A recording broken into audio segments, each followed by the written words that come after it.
মার্জন ভবদাবাগ্নি নির্বাপন শ্রেয় কৈরবী চন্দ্রিকা বিতরণ বিদ্যা বধূ জীবন। বধূ একটা বয়চন্দ্র বিন্দু আর ভয় দীর্ঘ বধূ, বধূ মানে বন্ধু, আর বদ হয় দীর্ঘ বধূ, বধূ মানে স্ত্রীলোক। বলছি যে যখনই শালুক ফুলটা প্রস্ফুটিত হবে তখন বিদ্যা বধূ জীবন। আমরা গ্রন্থকে, যেটার মধ্যে তোমার লীলা কথা আছে, সাধারণত বাবা ভগবানের যে গ্রন্থগুলি আছে, চৈতন্য চরিতামৃত বলুন, চৈতন্য ভাগবত বলুন, ভগবানের যত গ্রন্থ যদি আমরা নিয়ে বসি, প্রথমে কিন্তু আমাদের ভিতরে কোনো অনুভব জাগে না। যখন আমরা পড়বো আমাদের অনুভব জাগবে না, ভালো লাগবে না। অনুভবটা কখন জাগবে? যখন ওই ভিতরে শালুক ফুলটা প্রস্ফুটিত হবে। কারণ এখানে বদ ঐদীর্ঘ বধূ, বিদ্যা বধূ জীবনম। এখানে বধূ মানে স্ত্রীলোক, তাহলে নারীর আরেক নাম হলো লজ্জাবতী। নারী যেমন সবার সামনে নিজেকে মেলে ধরে না, তেমনি গ্রন্থ সবার সামনে নিজেকে মেলে ধরে না। যার হৃদয় মাঝে ওই শালুক ফুল প্রস্ফুটিত হয় আমার গোবিন্দ রূপী চাঁদের আলো পেয়ে, একমাত্র তার কাছেই গ্রন্থ নিজেকে বলে ধরে। আর যখনই মেলে ধরবে আনন্দম বুদ্ধিবর্ধন, আনন্দ আনন্দ আনন্দ। গ্রন্থের মতো বন্ধু আর কেউ নেই মা। এ জগতে যতই আমরা বন্ধু বানাই না কেন, আমার গোবিন্দের মতো যেমন বন্ধু কেউ নেই, গ্রন্থের মতো বন্ধু কেউ নেই। কেউ যদি একবার গ্রন্থ বইকে নিজের বন্ধু করে নেয়, তার আর কাউকে প্রয়োজন হয় না, সারাক্ষণ সে বন্ধুকে নিয়েই কাটিয়ে দিতে পারে। তাহলে আনন্দম বুদ্ধিবর্ধনম, আনন্দ আনন্দ আনন্দ, চারিদিকে শুধু আনন্দ। তারপরে উপকারিতাটা কি? আনন্দম বুদ্ধিবর্ধনম প্রতিপাদম পূর্ণামৃত আস্বাদনম। ষষ্ঠ উপকারিতা, প্রত্যেকটি পদে পদে অমৃতের স্বাদ পাওয়া যায়। এই অমৃত সে অমৃত নয় মা। অমৃত শুনেছেন না, স্বর্গের দেবতারা পান করে অমরত্ব লাভ করার জন্য? এই অমৃত সেই অমৃত নয়, এ হলো হরিনাম রূপী অমৃত। যদি কেউ একবার পান করতে পারে, তাদের আর ওই ভগবানের অমর হবার অমৃতের দিকে নজরও যায় না, লোভও যায় না। হরি বল হরি বল। প্রতিপাদম পূর্ণামৃত আস্বাদনম, প্রতি পদে পদে অমৃতের স্বাদ পাওয়া যায়। সর্বাত্মা স্নাপনম পরম বিজয়তে শ্রীকৃষ্ণ সংকীর্তনম। তার সমস্ত আত্মা স্নান হয়ে যায় যদি কারু হৃদয় মাঝে গোবিন্দ রূপী চাঁদের আলো পেয়ে ওই পদ্ম ফুলটি প্রস্ফুটিত হয়ে শোভা দান করে। তাহলে একটা দুটো উপকারিতা নয়, এই সাতটা উপকারিতা। তাই আজকে গৌরাঙ্গ মহাপ্রভু বললেন, শ্রীপাদ আমার কলির সন্তানদের যদি উদ্ধার করতে হয়, যেভাবেই হোক হরিনাম দিতে হবে। আজকে নিতাই চাঁদ হরিনাম বিতরণ করছে। উত্তর পাড়া, পূর্ব পাড়া, পশ্চিম পাড়া, 3 পাড়ায় বিতরণ হয়ে গেছে। যখনই দক্ষিণ পাড়ায় যেতে যাবে, সঙ্গে সঙ্গে গদাধর প্রভু পদ আঁকলে দাঁড়ালে, বললেন, নিতাই এতক্ষণ তুমি সব জায়গায় নাম বিতরণ করেছো, আমরা তোমার সঙ্গে গেছি, কিন্তু ওই দক্ষিণ পাড়ায় আমরাও যাব না, আর আমরা তোমাকেও যেতে দেব না। কেন জানো না? ওই দক্ষিণ পাড়ায় কে থাকে? ওই দক্ষিণ পাড়ায় থাকে জগাই মাধাই 2 ভাই। খবরদার ওখানে তুমি যেও না। নিতাই চাঁদ হেসে বললেন, শোনোনি ভাই কি বলেছে? সবাইকে নাম বিতরণ করতে, কেউ যেন বাদ না যায়। তাই তুমি যদি না যাও গদাধর, তুমি যেও না, কিন্তু আমাকে তো যেতেই হবে। ভাইয়ের আদেশ পালন করতে হবে। নাম করতে করতে এগিয়ে চলেছে নিতাই চাঁদ। আর ওদিকে জগাই মাদাই, যারা প্রত্যেক দিন 80 ঘড়া করে মদ্যপান করত। এখনকার দিনেও তো একদম পাড়ার মোড়ে মোড়ে দোকান, তাই না? সরকার দোকান আরো বাড়িয়ে দিচ্ছে যাতে সবাই জগাই মাদাই হতে পারে। কিন্তু জগাই মাদাই হওয়া এত সোজা? 80 ঘড়া মদ্যপান করেও তারা টলেনি। আর এখনকার দেখে যান, 1 গ্লাস খাবে না, উল্টো পাল্টা ভুলভাল বকা শুরু করে দেবে, রাস্তায় উল্টে পড়ে থাকবে। বংশের মুখে চুলকালি, বাবা মার মুখে চুলকালি দিয়ে অমন খাওয়ার কি দরকার যদি সহ্য না হয়? হ্যাঁ, তা 80 ঘড়া করে মদ্যপান করত। সবে মাত্র তাদের চোখটা লেগেছে, সেই সময় এই মহামন্ত্র নাম যখনই প্রবেশ করেছে, মাদাই বলছে, জগাই ওই মরা পোড়ানোর গান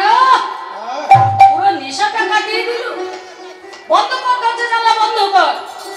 জগাই বলছে দরজা জানলা বন্ধ আছে, তাও আসছে না, আজ এর একটা বিহিত করতেই হবে। ছুটে চললো বাবা জগাই মাধাই। মাধাইয়ের হাতে মদের কলসি এসে দাঁড়ালো, বললো বন্ধ করো নাম। কিন্তু নিতাই চাঁদ নাম বন্ধ করছে না, নাম করেই যাচ্ছে।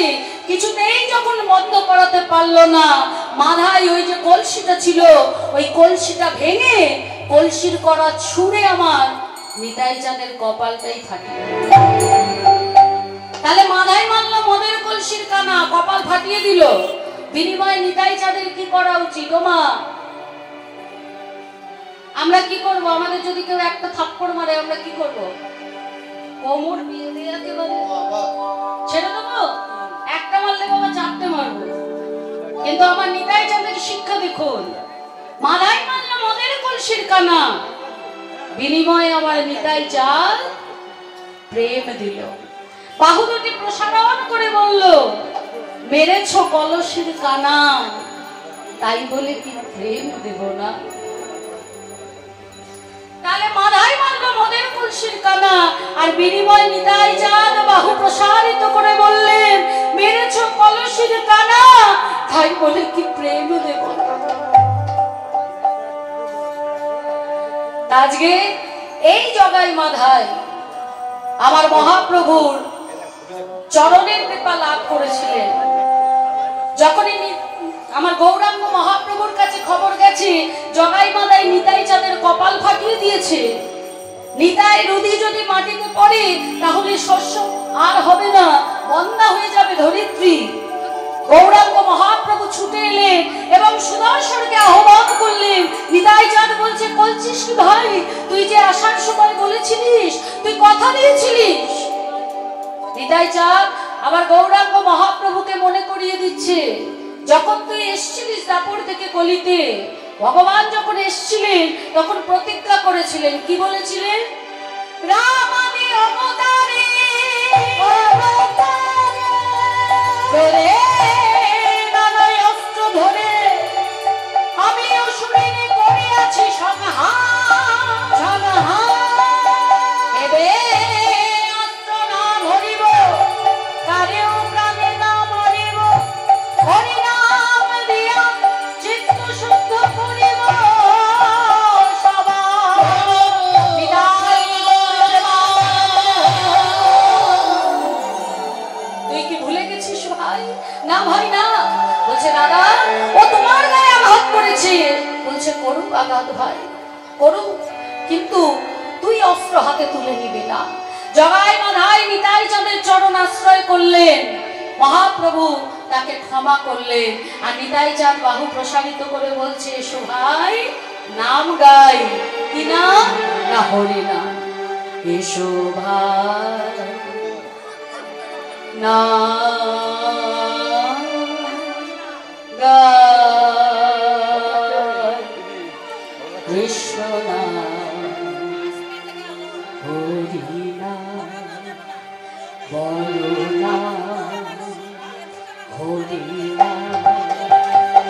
এসো ভাই নাম গাই, কৃষ্ণ নাম হরি নাম, কৃষ্ণ নাম। এসো ভাই নাম গাই, কৃষ্ণ নাম হরি নাম, কৃষ্ণ নাম। এসো ভাই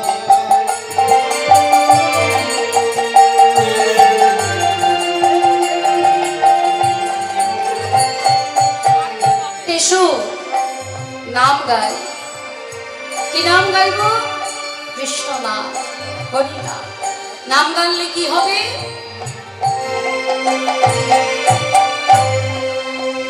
বুঝে যাবে ত্রিতাপ জ্বালা, তোমরা নামের মালা। বুঝে যাবে ত্রিতাপ জ্বালা, তোমরা নাম গো নামের মালা। বুঝে যাবে ত্রিতাপ জ্বালা,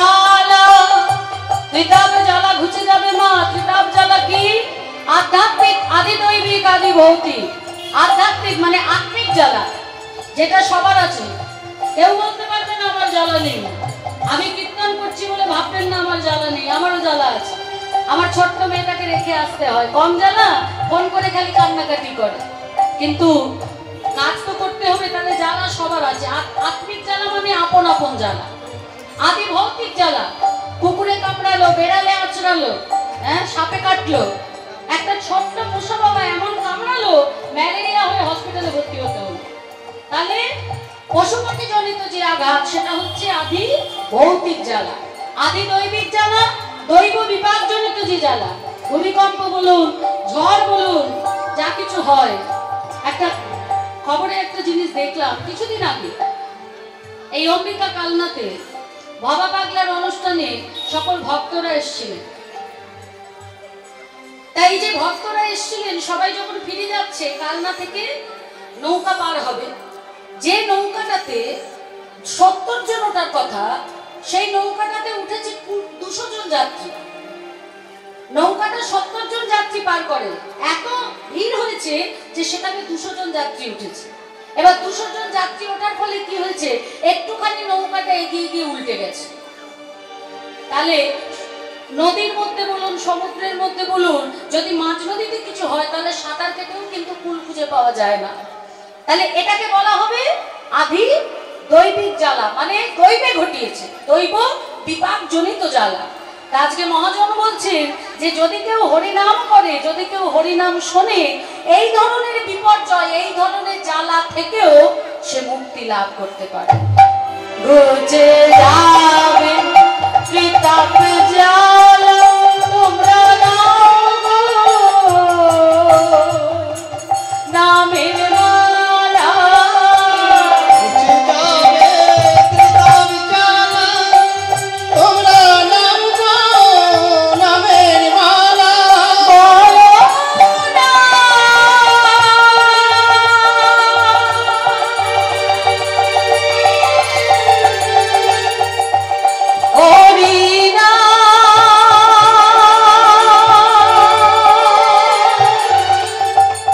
বলো না একবারে কৃষ্ণ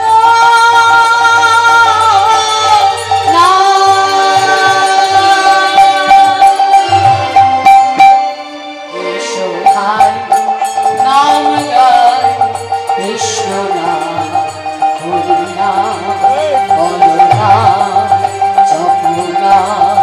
এসো ভাই নাম গাই, কৃষ্ণ নাম বলো না, জপো না, হরি নাম।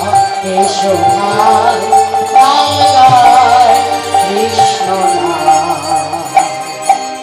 হরি নাম।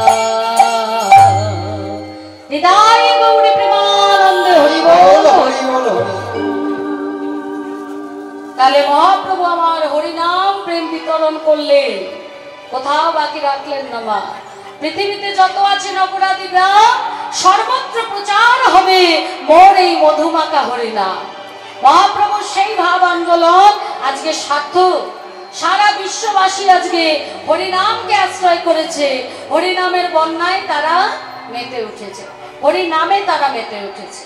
তা সেই মহাপ্রভু আমার এই ধরাধামে মোট 48 বৎসর লীলা করেছিলেন। 24 বৎসর করেছিলেন নবদ্বীপ লীলা, আর 24 বৎসর করেছিলেন নীলাচল লীলা।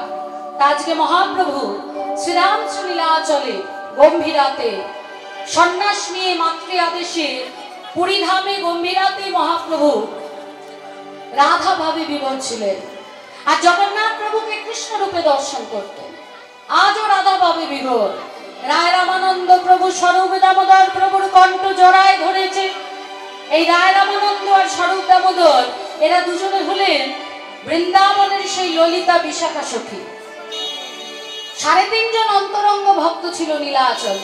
একে রায় রামানন্দ, স্বরূপ দামোদর আর সিকি মাইতি, 3 জন। সিকি মাইতির ছোট বোন, যার নাম হলো মাধবী দাসী, তাকে অর্ধভক্ত ধরা হতো।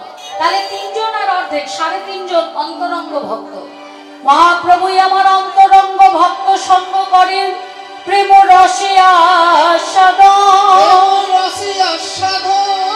আর বহিরাগ্ন ভক্তের সঙ্গে করতে হরিনাম সংকীর্তন।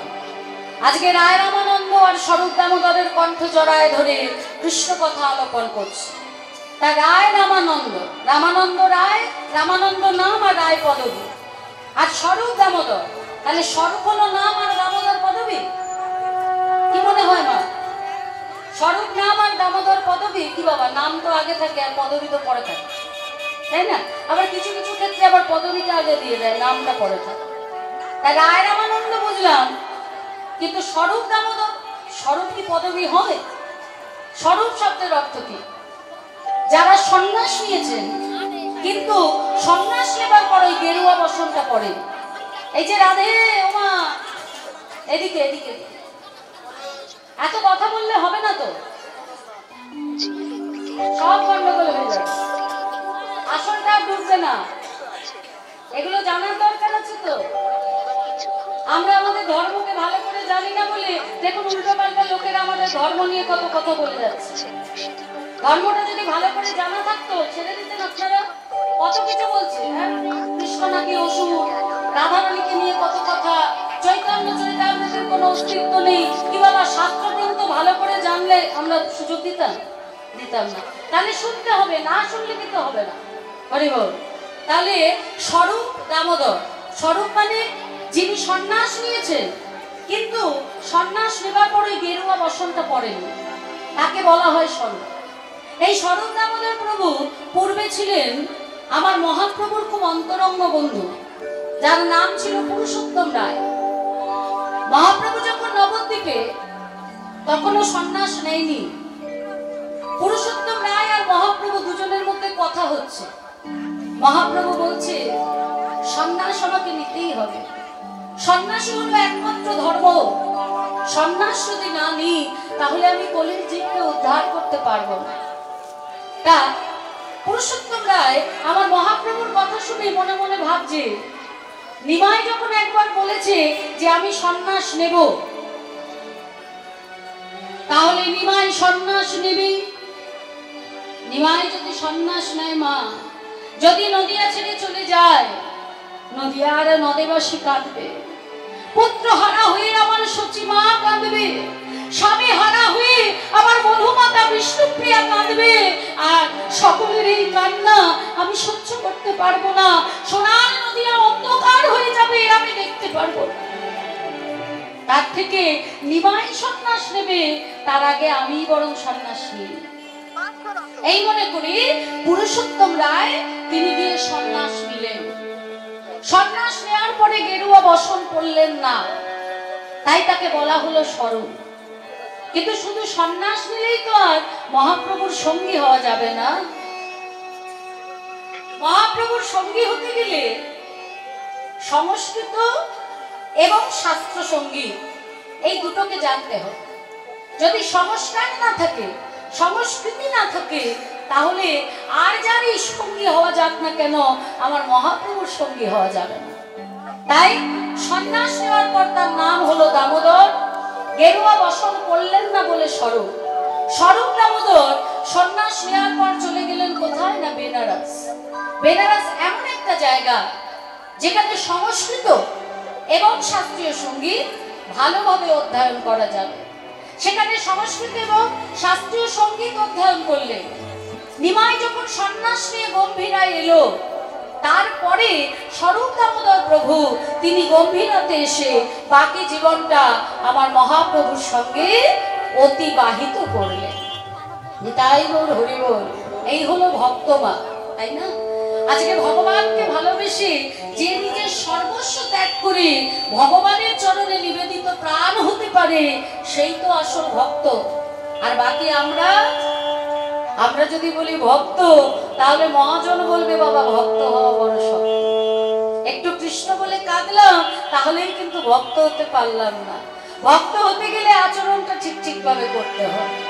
তা আজকে মহাপ্রভু আমার রায় রামানন্দ প্রভু স্বরূপ দামোদর প্রভুর কণ্ঠ জড়ায় ধরে কৃষ্ণ কথা আলাপন করছে। এবার দেখুন, একটি লোক, একটি সাধারণ লোক, শাস্ত্রগ্রন্থ সম্পর্কে কিচ্ছু জানে না বাবা, শুধু এটুকু জানে যে ধর্ম এবং কর্ম, কর্ম যদি না করি আমি ধর্মটা ঠিকভাবে রক্ষা করতে পারবো না। কারণ ভগবানকে যে সেবা দেব তার জন্য আমায় কর্ম করতে হবে। আমি যে ভক্ত বৈষ্ণব সেবা দেবো তার জন্য আমায় কর্ম করতে হবে। কর্ম না করলে আমি সেবা দেবো কি করে? তাই কর্ম আমাকে করতে হবে, কিন্তু সারাদিন কর্মের জন্য আমি তো ধর্মটা পালন করতে পারবো না। তাই সবার আগে ধর্ম পালন করে আমি কর্মে যাব। এই লোকটি কি করতে প্রত্যেক দিন ওই সমুদ্রে স্নান করে সমুদ্র থেকে সোজা যে রাস্তাটা জগন্নাথ মন্দিরে এসছে, আপনারা যারা যারা পুরী ধাম গেছেন আপনারা জানেন স্বর্গদ্বার থেকে সোজা যে রাস্তাটা পুরী মন্দির আসছে প্রায় 2 কিলোমিটার রাস্তা। স্বর্গদ্বার থেকে আসতে ডান হাতে গম্ভীরা মঠ পড়বে, আর যদি আমরা জগন্নাথ মন্দির থেকে স্বর্গদ্বারে যাই তাহলে পড়বে বাঁ হাতে। তা মহাপ্রভু তো ওখানেই থাকতেন। তা প্রত্যেকদিন এই লোকটা ওই সমুদ্রে স্নান করে বাজে সময় নষ্ট করতেন না। কারোর সঙ্গে গল্প নয়, চা খাওয়া নয়, অন্য কিছু করা নয়, মানে ধূমপান করা নয়। একদম ডুব দিয়ে উঠে ভগবানের নাম ধরতেন, আর নাম করতে করতে এসে একদম জগন্নাথ মন্দিরে নাম ছেড়ে জগন্নাথ প্রভুকে দর্শন করতেন। দর্শন করে ঘরে গিয়ে সেবা করে কাজে চলে যেতেন, কারণ কাজে থাকলে সারাদিন নাম হবে না। প্রত্যেকদিন এটা তার রুটিন ছিল। সেই দিনও স্নান করে সে নাম করতে করতে আসছে, আপন মনে গাইছে হরে কৃষ্ণ কৃষ্ণ কৃষ্ণ হরে হরে, হরে রাম রাম রাম হরে হরে, হরে কৃষ্ণ কৃষ্ণ কৃষ্ণ হরে হরে, হরে রাম রাম রাম হরে হরে, হরে কৃষ্ণ কৃষ্ণ কৃষ্ণ হরে হরে, হরে রাম রাম রাম হরে হরে, হরে কৃষ্ণ কৃষ্ণ কৃষ্ণ হরে হরে, হরে রাম রাম রাম হরে হরে, হরে কৃষ্ণ কৃষ্ণ কৃষ্ণ হরে হরে, হরে রাম রাম রাম হরে হরে, হরে কৃষ্ণ কৃষ্ণ। সেই লোকটি এমন মনে নাম করতে করতে আসছে, আর এদিকে মহাপ্রভু রাধা ভাবে ভাবিত রায় রামানন্দ প্রভু স্বরূপ দামোদর প্রভু, মানে পূর্বের ললিতা বিশাখার কণ্ঠ জড়ায় ধরে কৃষ্ণ কথা আলাপন করছে। ঠিক সেই সময় ওই সাধারণ লোকটির নাম যখনই আমার মহাপ্রভুর কর্ণমূলে প্রবেশ করলেন, মহাপ্রভু আমার কি করলেন মা? গম্ভীরা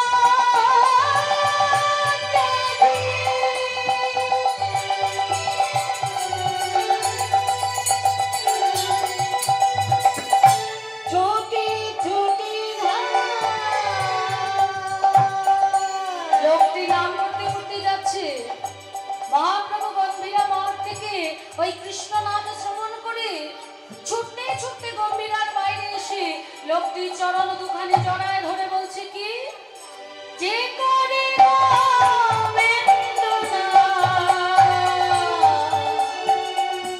প্রভু আমার হরি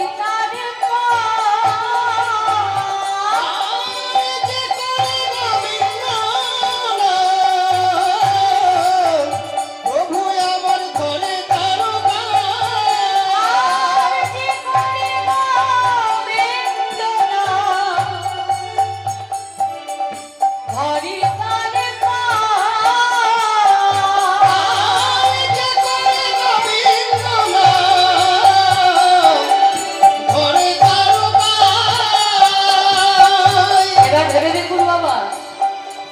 এই লোকটি খুব সাধারণ, আপনি শুনেছেন, শাস্ত্রগ্রন্থ জানে না। কিন্তু না জানলে কি হবে, এইটুকু সে জানে, যেই কৃষ্ণ সেই জগন্নাথ, আর কলিতে সেই হলো আমার শ্রীকৃষ্ণ চৈতন্য মহাপ্রভু। তাহলে সেই মহাপ্রভু সে ছুটে এসে কি করেছেন, এই সাধারণ লোকটির চরণ ধরেছে। লোকটি ভয় পেয়ে লাফিয়ে উঠে বলছে, করো কি, করো কি গৌরহরি, তুমি করো কি? এইভাবে তুমি আমার চরণ ধরছো? ওগো আমার চরণ তুমি এভাবে ধরো না, তুমি যে মহাপ্রভু, আমার যে মহাপ্রাপ হবে মহাপ্রভু, আমি মহাপাপে পাতকী হব, আমার যে নরকেও স্থান হবে না, তুমি আমার চরণখানি ছেড়ে দাও গৌরহরি। কিন্তু গৌরহরি আজকে রাধা ভাবে ভাবিত লোকটির চরণখানি জড়ায় ধরে তার বদন পানে যেয়ে বলছে, ওগো যে নাম শুনে তুমি আমায় পাগল করেছো, যে নাম শুনে আমি ঘর থেকে বাইরে ছুটে এসেছি, তুমি বলতে পারবে? বলো না, একবার শুধু বলি না, আমার প্রাণনাথ প্রাণবধূ কোথায় আছে? জানো যদি আমায় বলে দাও না,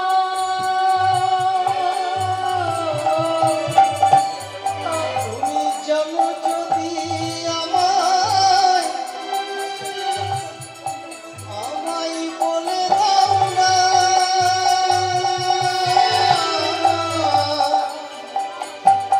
জানো যদি আমায় বলে দাও না,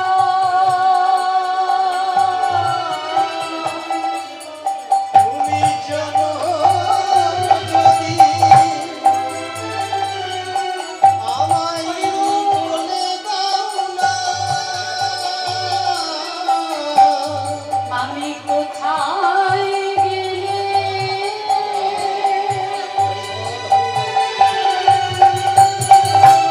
কোথায় গেলে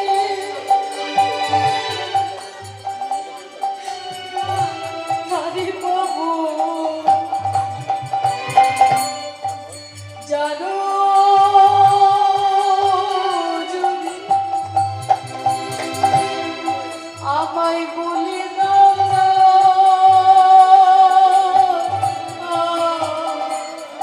আমি কোথায় গেলে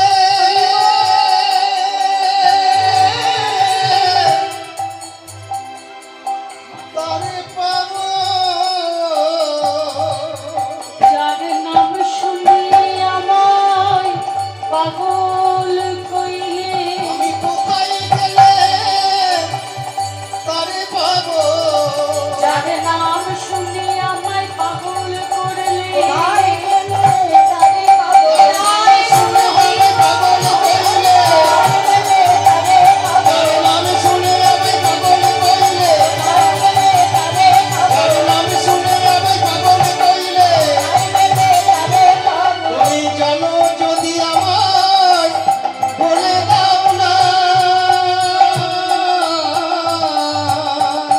যে করে গোবিন্দ নাম ধরে তার পায়, যে করে গোবিন্দ নাম ধরে তার পায়। ভক্তগণ পার্শ্বদগণ বুঝতে